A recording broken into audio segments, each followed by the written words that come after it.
name is Nurse Alisa, and I'll be doing your head-to-toe assessment today. Hi, Alisa. Hello, I'm going to provide you with privacy by closing the curtain.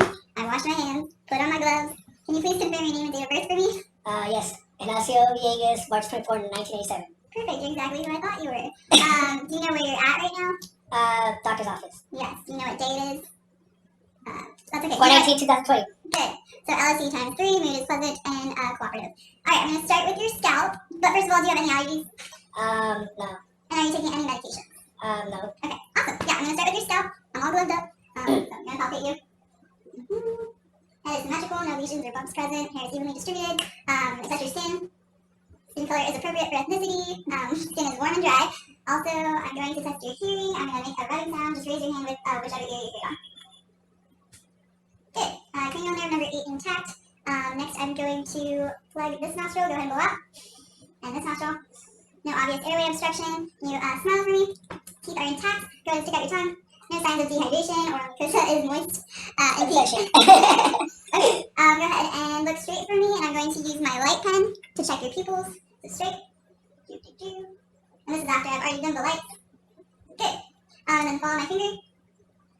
Okay, pupils are equal, round, and reactive to light accommodation. Go ahead and smile for me. Lift your eyebrows. Frown. Stick out your tongue. Good. And then can you bring your ear to your shoulder? Other side. And down. Good. So, cranial nerve 3 is intact. 10 is intact. 12 is intact. Okay, next I'm going to check your capillary refill times on your fingers. And press every single one. Cap refill time is less than 3 seconds. Testing your skin again, warm and dry. Next I'm going to listen to your heart sounds with my stethoscope. So, try to breathe normal. Apical pulse for 1 minute.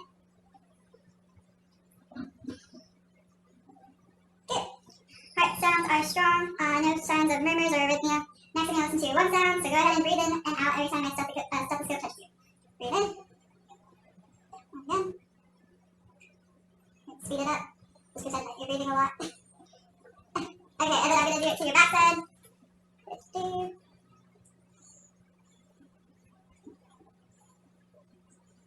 Good. Lung sounds are clear and equal bilaterally. Next, I'm going to test your strength. Go ahead and push down against my hands and push up. Oh, you're stronger than me. Good. Can you actually go ahead and lie down flat on the couch? Yeah, sorry. My exam table is the couch. Okay, and then have you, when was the last time you went to the bathroom?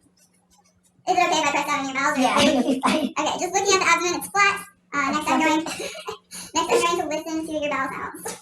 Gross. 4 quadrants for 1 to 4 minutes each until I hear something. Okay, bowel sounds are present in each quadrant. Next, do you have any pain in your legs? No.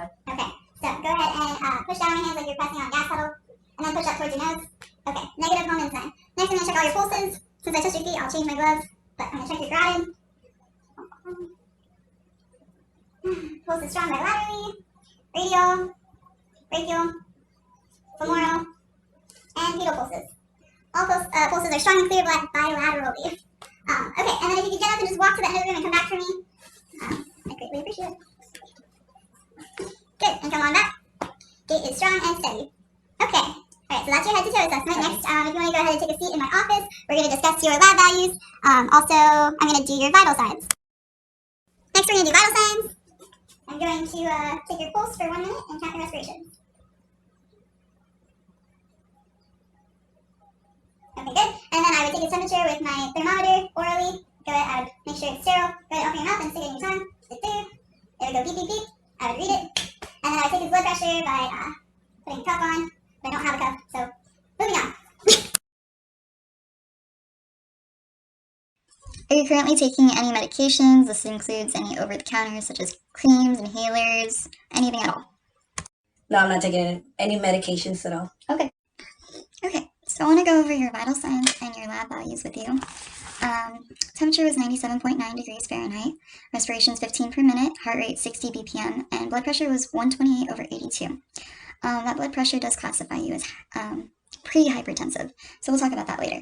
As for your lab values, they all came back normal, except your blood glucose was 155 and HbA1c was 7%. So that does classify you as pre-diabetic. That being said, you're pre-hypertensive, pre-diabetic, so I want to talk to you today about diabetes, hypertension, and nutrition, and ways that we can get those values back down a little bit instead of going forward. So the normal process, after we eat something with sugar in it, the glucose goes to our blood, and then our pancreas releases a hormone called insulin. That insulin then takes the glucose from our blood and puts it into our cells to be used for energy. If there's any left over, it'll store it in our liver as glycogen, which we can break down later and use for later. So that's the normal process. That being said, we need insulin in order to utilize sugar for energy. So that's the normal process. However, in diabetes, that process is interrupted. Either the body doesn't create any insulin at all, which would be type 1 diabetes, and for those patients, they'll have to be on insulin therapy for the rest of their lives, or the body's just become resistant to insulin, which is type 2 diabetes. And that's what we're talking about in your circumstance. That's what we're going to be trying to prevent. We'll be talking about type 2 diabetes. And the bad news with that is your body's resistant to insulin, but the good news is it can be managed with lifestyle modifications through exercise and dieting. There are oral medications, but we don't start there. We want to talk about what you can do with your exercise and dieting. Then we'll reevaluate you, and if it's still not working, then we'll talk about oral medications down the line. So it is completely within your control, and so we're going to talk about what you can do today to bring your values back down the other way instead of moving forward to diabetes. How often do you exercise a week? And what do you do to exercise? I used to walk my dog 3 to 4 times a week, but I haven't done it recently. My only exercise is walking my dog, Opie. Gotcha. Okay. Do you have any workout equipment at home? I have a set of dumbbells. Okay. That's perfect. Do you think it would be realistic to do a couple bicep curls, tricep extensions while you're watching TV? Yes, definitely. Other acceptable forms of aerobic exercise that you can do, swimming, biking, and then for resistance training, you have your dumbbells that you can do at home. So just shoot for 30 to 60 minutes a day for most days of the week. Right now, we're just going to start with 3 days a week, but if that ends up being too easy, then up it to 5. Yes, definitely. So with exercise, that will decrease your blood sugar. So if you ever happen to get sweaty, cold, clammy, confused, lightheaded, dizzy, or get double vision, then you need a simple carb. So have a hard candy, fruit juice, graham crackers, honey, have that on hand in case you start to feel those symptoms, and then eat it so that it can bring your blood sugar back up. I also want to talk about how hypertension and diabetes are related. So with diabetes, the glucose it's freely floating in the blood. It can't get into the cells, and glucose is naturally sticky. So it sticks to proteins in the vessel, and this creates hard-forming plaques, and it becomes atherosclerotic, meaning it forms blockages in the blood vessels, and then this increases your hypertension. And elevated hypertension over a chronic period of time can lead to a higher risk in developing coronary artery disease, stroke, dizziness, also poor wound healing, eye troubles, infections. So it's really good that we're talking about managing diabetes now before you even have it, because if you let it get worse, it can lead to much bigger problems down the line. So next we're going to talk about nutrition. What does your diet normally consist of? Can you please describe that for me? I eat a lot of fast food. Okay. Okay, unfortunately, fast food, you're gonna want to stay away from that. I don't want any refined sugars or processed foods. Instead, I'm gonna go over a couple foods that you can have instead. First one being fatty fish. This includes salmon, sardines, herrings, anchovies, and mackerel. It's a great source of omega-3 fatty acids, DHA, and EPA, and these protect the cells that line your blood vessels, which reduce inflammation and improve the way your arteries function after eating. Also, fish is a great source of high-quality protein, and it helps you feel full, and it increases your metabolic rate. So, no more McDonald's. Try mackerel. Next, we're going to talk about leafy greens. I want you to up the intake of vegetables. They're extremely nutritious, low in calories. They're low in digestible carbs, which are responsible for raising your blood sugar. So it's good that they don't have those. Acceptable leafy greens, spinach, kale. Basically, any leafy green is a good source of vitamin, minerals, and vitamin C. And increasing your vitamin C intake can lead to reduced inflammatory markers and fasting blood sugar levels for people with type 2 diabetes and hypertension. These antioxidants also protect your eyes from macular degeneration and cataracts, which are common complications with people with diabetes. So, leafy greens. Interestingly enough, also cinnamon. There was a study that showed in type 2 diabetes patients that taking cinnamon for 90 days had more than a double reduction on their hemoglobin A1C level, which with you yours was 7%, putting you at pre-diabetic. So maybe try taking cinnamon every single day, and we'll see if that HbA1c level comes back down. It'd be interesting to take a look at. Also, let's talk about eggs. Eggs will make you feel full for longer. They also improve, they decrease inflammation, improve insulin sensitivity. And there's even a study that shows people with type 2 diabetes who had 2 eggs daily as part of a high protein diet showed improvements in cholesterol and blood sugar levels. But that being said, make sure you're eating the whole egg because most of these benefits that we see with eggs are due to the nutrients in the yolk rather than just the white. So don't forget the yolk. You may also want to try chia seeds. They contain a high amount of fiber, they're low in digestible carbs, and they may even decrease blood pressure and inflammation. Next is turmeric. This is a spice with powerful health benefits. It contains an ingredient called curcumin, and it lowers inflammation, blood sugar levels, and reduces risk of heart disease. So, turmeric, who knew? Greek yogurt also promotes healthy blood sugar levels. It's also been known to help with weight management, and it also reduces your risk factors for heart disease. Nuts. All types of nuts contain fiber and low digestible carbs. A couple examples, you're going to have almonds, Brazil nuts, cashews, hazelnuts, macadamia, pecans, pistachios, and walnuts. So maybe go to Sprouts, fill up a bag with nuts, and instead of snacking on fast food, you can snack on pecans, almonds, cashews, all that good stuff. So those are just specific items that you can implement into your diet, but in general, you want a diet that's low in simple sugars, low in fat, high in fiber, and whole grains. And this is going to improve your triglyceride levels, your cholesterol levels, which will also in turn keep your hypertension down. We also recommend 3 daily meals and maybe an evening snack, which, you know, the almonds would be a great little snack. Try to stay away from fast food.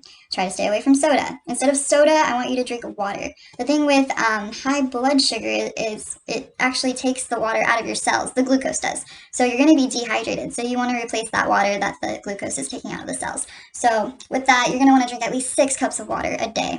Yeah, and so that is what a type 2 diabetic should implement into their diet.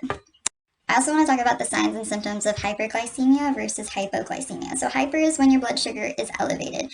And during this time, you might be very dehydrated. You're going to be super thirsty, which is what I was saying. You need to drink lots of water because the glucose is taking the sugar out of the cell. That being said, you might have frequent urination. You're going to have to go to the bathroom a lot. Also, you might be very hungry. So those are the symptoms associated with hyperglycemia. With hypoglycemia, you're going to be sweaty, cold, clammy, confused, lightheaded, might have double vision. And when this happens, you're going to need a simple carb on hand, such as like a hard candy, fruit juice, crackers, graham crackers, honey. And this might happen when you're exercising. So I do want you to exercise more, but maybe just have a hard candy in your backpack in case this does happen, because it'll bring your blood sugar back up.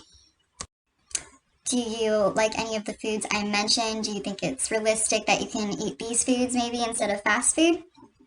Yeah, I like salmon. Maybe I could cook it with some vegetables and start eating healthier at home, for sure. Yeah, maybe more water Maybe instead more of water. soda. Yeah, more water too instead of soda, like you said. That's a good idea. Okay, so just to reiterate, since your values did come back pre-hypertensive, pre-diabetic, we talked today about nutrition and exercising. So just to reiterate, I do want you to start exercising more than you currently are. We're going to aim for 3 times a week for 30 to 60 minutes. And what you're going to do is you're going to either walk around your neighborhood. You said you have dumbbells in your living room, so resistance training. Also, you have a bike and a dog, so maybe take your dog for a bike ride every afternoon. I definitely feel like that's realistic, and we'll see how you do when you come back. Also, for dieting, you're gonna increase your vegetable uptake. You're gonna also decrease your fast foods. No more sodas. Drink more water. High fiber, high protein dieting, and then you're gonna stay away from digestible carbs. You're gonna eat 3 meals a day with an occasion, like an evening snack. And then for your snack, it's not gonna be candy. It's gonna be maybe like almonds. So, and then if you need any help at all, you have the office's number. You can give us a call.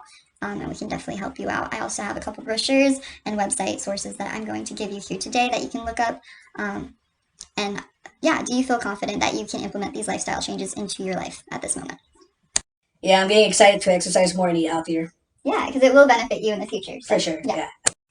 Awesome. So I just want to emphasize that just because you're pre-diabetic, pre-hypertensive, not to get discouraged, because a lot of people with pre-diabetes do not go on to develop diabetes. And the fact that you and I talked about health, nutrition, exercise, and what you're going to do to change it, this is the first step in the right direction. So it's looking very promising. We're going to follow up with you in a month just to check on you, see how your progress is doing, see if what you're having troubles with and what we can adjust for you.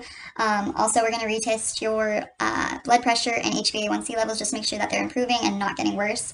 So we'll be with you the entire length of the way. And if you ever have any questions, you can always give the office a call. I'm also going to leave you with some brochures and a couple websites that you can look at in case you get stuck on what dieting options and exercises that you can do at home. I know we verbally went over it, but I want to make sure I give you like a written handout and a couple things that you can look at and read over when you get home. So, do you have any questions for me? No, I think you answered all of them. Thank you very much. You're welcome. No problem. So I'm going to take you to the front and we're going to go make you a follow-up.